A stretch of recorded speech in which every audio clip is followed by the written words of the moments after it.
Hello, കുറച്ച് ദിവസം മുമ്പത്തെ വീഡിയോ കേട്ടോ. നമ്മുടെ കണ്ണൻ ഇവിടെ NCCയുടെ ക്യാമ്പ് ഉണ്ട് കേട്ടോ. NCCയുടെ ക്യാമ്പിന് പോകാൻ വേണ്ടിയിട്ടുള്ള പ്രിപ്പറേഷൻസ് ആണ് നമ്മൾ ഈ കാണുന്നത്. കണ്ണൻ്റെ ഡ്രസ്സുകളെല്ലാം തേച്ച് മടക്കിയൊക്കെ വെച്ച് അതിൻ്റെ യൂണിഫോം ഒക്കെ തേച്ച് വെച്ച് ഇത് എങ്ങനെയാണോ മടക്കുന്നതെന്ന് ചോദിച്ചാൽ അങ്ങനെയൊന്നും ചോദിക്കരുത്, എനിക്ക് എങ്ങനെയാണ് അറിയാവൂ. പിറ്റേന്ന് രാവിലെ ഞാൻ അവന് കാപ്പി ഉണ്ടാക്കി കൊടുത്ത് ഇഡലിയും ഇടിയപ്പവും മുട്ടക്കറിയായിരുന്നു. അങ്ങനെ അവനതൊക്കെ കഴിച്ച് വളരെ സന്തോഷത്തോടെ വീട്ടിൽ നിന്ന് പറക്കിക്കെട്ടി പോകാൻ പോവാണ്. ഇവനെ പറക്കിക്കെട്ടി 10 ദിവസത്തേക്ക് കൊണ്ട് കളഞ്ഞിട്ട് വരണമെന്നൊക്കെ പറഞ്ഞാൽ ഭയങ്കരമായിട്ടൊക്കെ കളിയാക്കി. പക്ഷേ അവൻ പോയി കഴിഞ്ഞപ്പോൾ എനിക്ക് ഭയങ്കരമായ വിഷമമാണ്. ആദ്യമായിട്ടാണ് ഇത്രയും ദിവസം ഇങ്ങനെ മാറി നിൽക്കുന്നത്. ഹോസ്പിറ്റലൊക്കെ കിടന്നാലും അവൻ ഇടയ്ക്കിടയ്ക്കൊക്കെ വരാറുണ്ട്, കാണാറുണ്ട്. പിന്നെ അവൻ ഹോസ്പിറ്റലിൽ കിടന്നാലും നമ്മളാണല്ലോ കൂടെ നിൽക്കുന്നത്.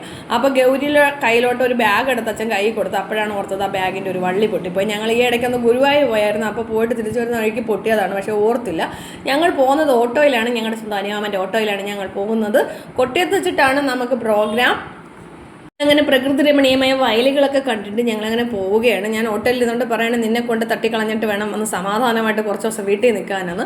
അപ്പോൾ എന്നിട്ട് കണ്ണന് പോകാൻ വേണ്ടി ഞങ്ങൾ പോകുന്നതിന് മുമ്പ് കണ്ണന് കുറച്ച് പൈസയൊക്കെ കൊടുത്ത് അവിടെ ക്യാൻറ്റീനൊക്കെ ഉണ്ടെന്ന് പറഞ്ഞാൽ ഫുഡൊക്കെ മേടിച്ച് കഴിക്കാൻ വേണ്ടിയിട്ട് കൊടുത്തു. ഗൗരി ആ സമയം കണ്ട് അവിടെ പേരൻസിന് കൊടുക്കാൻ ബിസ്ക്കറ്റും ചായയൊക്കെ ഉണ്ടായിരുന്നു. അതിന് പോയി ചായയും ബിസ്ക്കറ്റും ഒക്കെ മുക്കിയൊക്കെ തിന്ന് നമ്മൾ ഒരു ചായയൊക്കെ മേടിച്ച് പിന്നെ അവരുടെ സാറ് പ്രവീൺ സാർ പണ്ട് ഞാൻ അണ്ണ എന്ന് പറഞ്ഞ് പുറകെ നടന്ന മനുഷ്യരാണ്.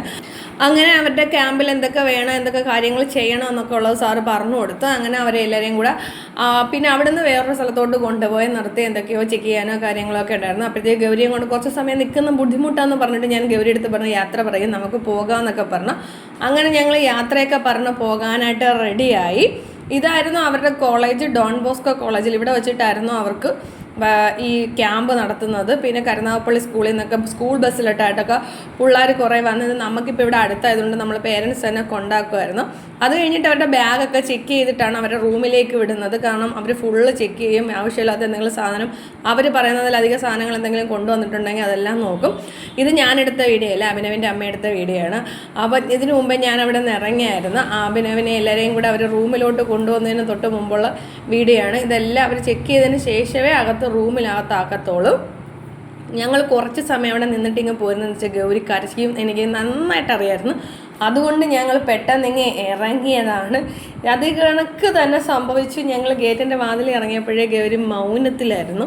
അപ്പോഴത്തേക്ക് കുഞ്ഞാറ്റയ്ക്ക് ഇത് കണ്ട് ഭയങ്കര ചിരിയായിരുന്നു. കുഞ്ഞാറ്റത് എന്തുവായിരുന്നു ബിസ്ക്കറ്റും ഞുണഞ്ഞവിടെ നിൽക്കുകയാണ്. അങ്ങനെ ഞങ്ങൾ വണ്ടിക്കകത്ത് കയറി ഇങ്ങോട്ട് വരാൻ തുടങ്ങിയപ്പോഴേ ഗൗരി മൗനത്തിലായിരുന്നു. അങ്ങനെ ഗൗരിയോട് ഓരോന്ന് പറഞ്ഞിരുന്നപ്പോഴത്തേക്ക് ഗൗരി പൊട്ടിക്കരയാൻ തുടങ്ങി. ഭയങ്കരമായ നിലവിളിയായിരുന്നു. അവസാനം അനിമാമനെ പോലീസുകാർ പിടിച്ചുകൊണ്ട് പോകുമോ എന്നുള്ള ടെൻഷൻ ഞങ്ങൾക്കുണ്ടായിരുന്നു. കാരണം ഓട്ടോയിൽ വല്ല കുട്ടികളെയും പിടിച്ചുകൊണ്ട് പോകുകയെന്ന് കരുതി അനിയാമനും ടെൻഷൻ അടിച്ചു. അനിയാമൻ കിടന്ന് പറഞ്ഞു, മോളെ കരയാതിരി. എന്നിട്ട് അവളെ കേൾക്കത്തില്ല. കുഞ്ഞാറ്റ ഇത് കണ്ട് ഭയങ്കര ചിരി, വേറെ ഒന്നുമല്ല, തലേന്ന് ഇവർ പൊരിഞ്ഞടിയായിരുന്നു. അപ്പോൾ കുഞ്ഞാറ്റ പറയുകയും ചെയ്തു, നാളെ നീ കരയുമെന്ന്. അതുപോലെ തന്നെ നീ പോയാൽ എനിക്ക് TV കാണാം, അങ്ങനെ ചെയ്യാം ഇങ്ങനെ ചെയ്യാന്നൊക്കെ പറഞ്ഞ് ഭയങ്കര ഡയലോഗായിരുന്നു. അവൻ പോയപ്പോൾ നിലവിളിയായിരുന്നു. ആദ്യമായിട്ടാണ് ഇങ്ങനെ ഇവർ തമ്മിൽ മാറി നിൽക്കുന്ന ആദ്യമായിട്ടാട്ടോ. കാരണം ആശുപത്രി കിടന്നാലും രണ്ടുപേരും ആരെങ്കിലും എപ്പോഴും കൂടെ കാണും, ആരെങ്കിലും വന്ന് കൂടെ നിൽക്കും, അങ്ങനെയൊക്കെയാണ്. പിന്നെ വീട്ടിൽ വന്ന് കുറച്ച് കഴിഞ്ഞപ്പോഴത്തേക്ക് എല്ലാം നോർമലായി അങ്ങനെ ഹാപ്പി ആയിട്ടിരിക്കുന്നു.